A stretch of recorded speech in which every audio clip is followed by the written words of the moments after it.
All right, how you doing? We're gonna do a thing here today, and which is gonna be me. I'm gonna work on this watch strap here while I talk about the VA thing. So, and yes, I'm getting fat again. I've been packing it on the past couple weeks. I'm aware of it, so I'm on it. So, VA update. This is about the medical disability claims thing.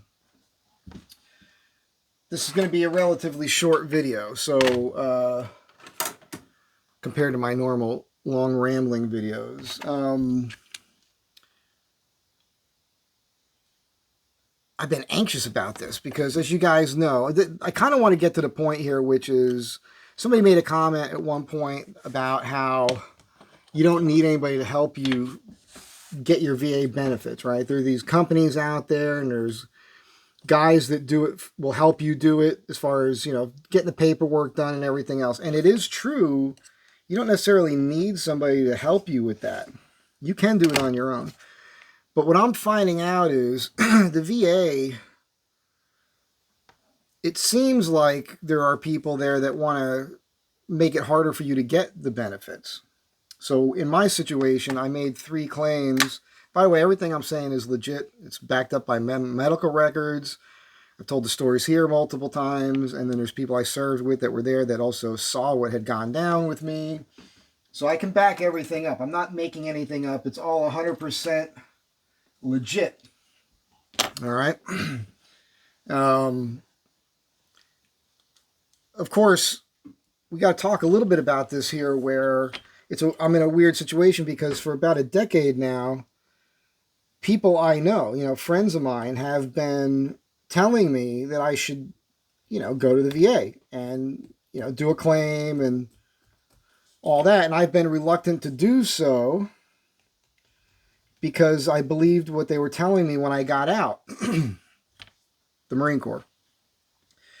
And I don't know, I guess it's been about 10 years or so where people I know that know me, that kind of know my story, have been telling me this whole time, dude, you should go, you should do it, And we've been over this before, and I'm not going to rehash this right now because I will do a longer version of this video once everything's said and done, because we're just in the middle of it right now. But to rehash this part of it, there it is. I had made 3 claims. One was for the tinnitus. One was for the medical, right? I got out on a medical because of my ankles, because I had several injuries while I was in the Corps. And then the other one was the PTSD thing for all the stuff that they kind of put me through while I was there. Now, the thing about the PTSD was, as I went to this PTSD hearing, like it's you sit down and talk to a head shrinker, and that was a really good thing for me because some things came out that I hadn't really talked about with other people before. Because it's one of those things. I'm not going to get into it here because, you get emotional about it. You relive all this silly stuff, which is not silly. It's legit for you. I mean, if you're still having dreams about the Marine Corps, 30 years later, about being in there and all this stuff, then that's a thing. That's in your head, At any rate, when I went in for the hearing thing, they turns out they gave me 10%. They don't really give you anything for the tinnitus. And then I got a check in the mail, and that's when it hit me like, oh, this is a real thing. Because at this point in time, I didn't think that anything would happen. And then I went for the medical thing, which I have my medical records. And when I went in there for that, the guy who helped me out just so happened to be Mike Tyson's brother, his older brother. He had done 12 years as a Navy corpsman. And when he got out, he became a brain surgeon of all things. And when I walked into the office that morning, he had my records out already. And he looks up at me, he goes, man, they railroaded you. It's like, I know. He goes, I can see it. I'm reading your file. And we had this great conversation, and we talked about the whole thing. And he said, look, I could see you were injured in boot camp. You had injuries in infantry school. You had something happen when you were a security forces Marine. The fact that you have a clear record of these injuries really helps your case. And typically guys like you do well. He goes, I'm going to make sure that this goes through for you. I said, all right, that's fine. And then when I eventually got the letter on that, they denied it, which that really kind of messed with my head a little bit because I couldn't understand. I didn't think the guy would lie to me. And at that point, I called a friend of mine who's a combat veteran, and he gets a pension. He retired out, and then he also, what's the word? He also he's got 100% disability from the VA as well. But he didn't get that initially when he got out. He found a guy that helped him get this, which is the guy that he put me in touch with, who used to work for the VA. This used to be his job, rating people. And he's a great guy. And he has connections with the VA still, so he's able to get some insider information before I would get it. And at any rate, I called him up, and we talked, and he asked me to send him my medical records. And he knew that the PTSD hearing was coming. And he said, okay, you go do that. And then when you do that, get back to me, when they let you know what's going on with that. So that's what I did.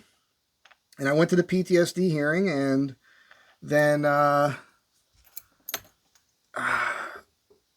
called him up.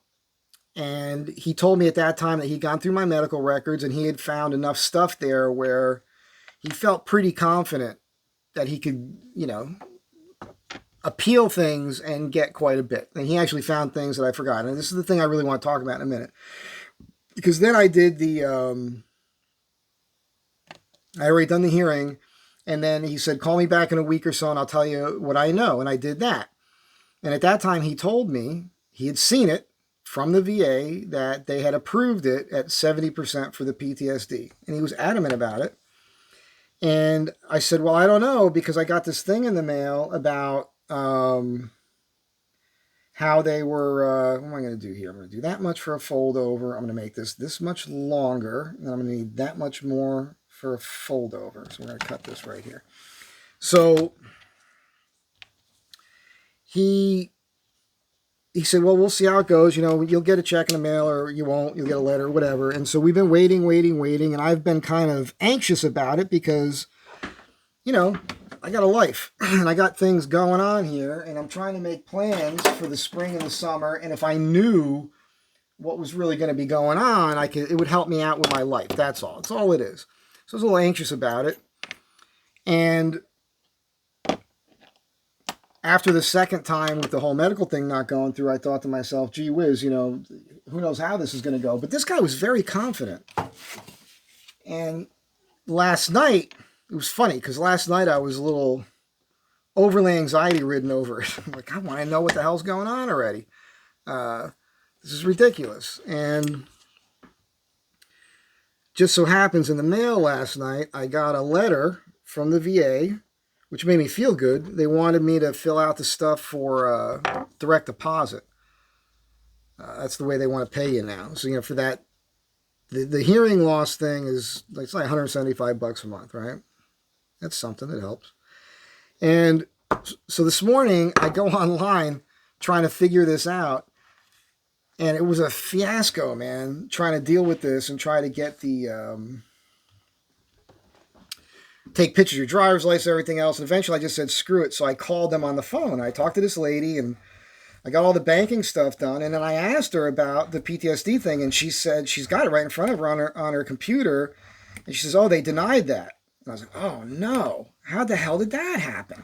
Because when I went in there, and talked to that guy, he didn't say anything. I mean, I felt pretty good about it because he was writing down all the stuff. And like I keep telling you guys, it's all legit. I'm not making anything up. So at least I know they denied it. So I went ahead and I texted with the guy that is helping me. He goes, okay, well, that's good. At least we know that now. And, when you get the letter, get it to me and we'll be able to appeal that and blah, blah, blah. So I just want to let you guys know all this because the big thing about the whole thing is can you do it yourself? Yes.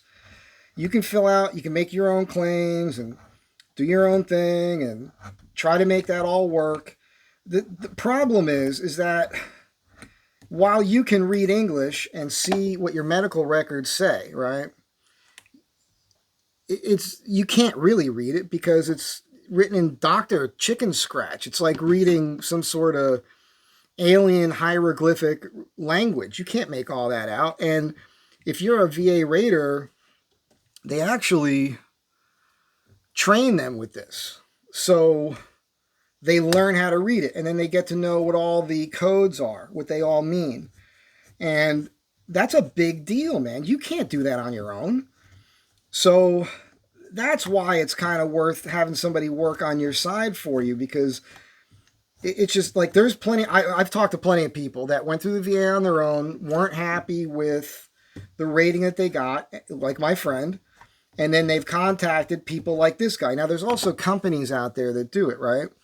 And this guy who's helping me out talked to me about that because he's actually trained quite a few of the people that, and companies that do that for you.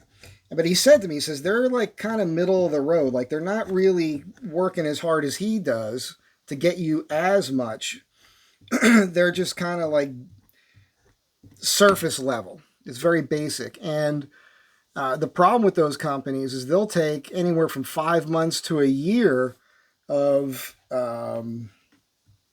what they get you. And this guy only charges 2 months. Maybe more, I suppose, depending, but that's his basic rates. 2 months, whatever he gets you, you give him 2 months of it, you pay him that after it's all said and done, which is a pretty cool thing. It's a big difference in the money that you're spending.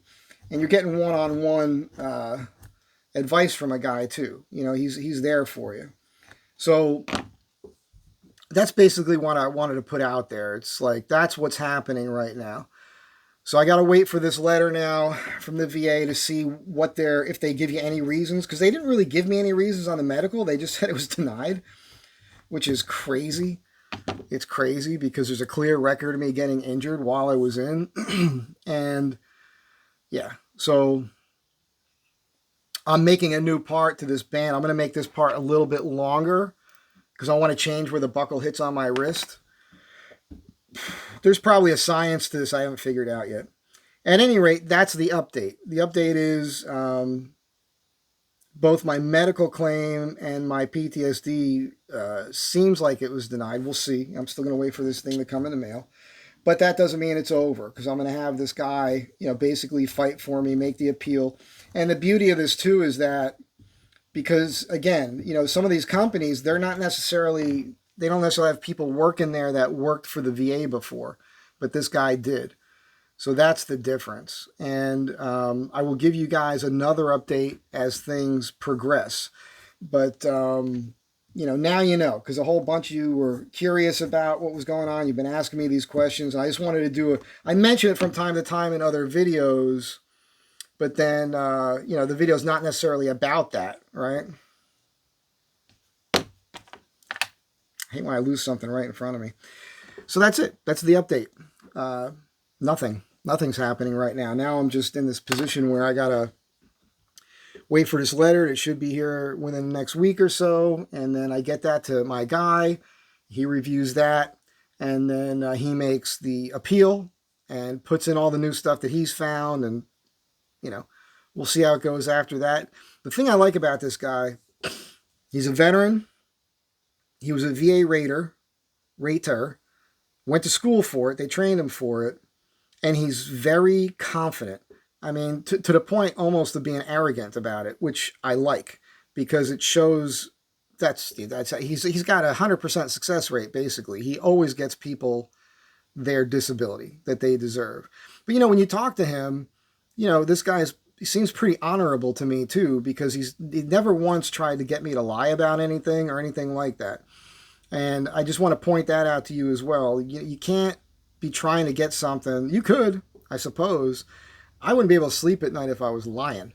I mean, part of my PTSD issue is the fact that when I was getting out, the way that it was, basically, some of you guys know the story. I'll tell it again another time. I'll put the link at the end of this video to like an hour-long conversation where I kind of told what went down as far as all the stuff they kind of did to me.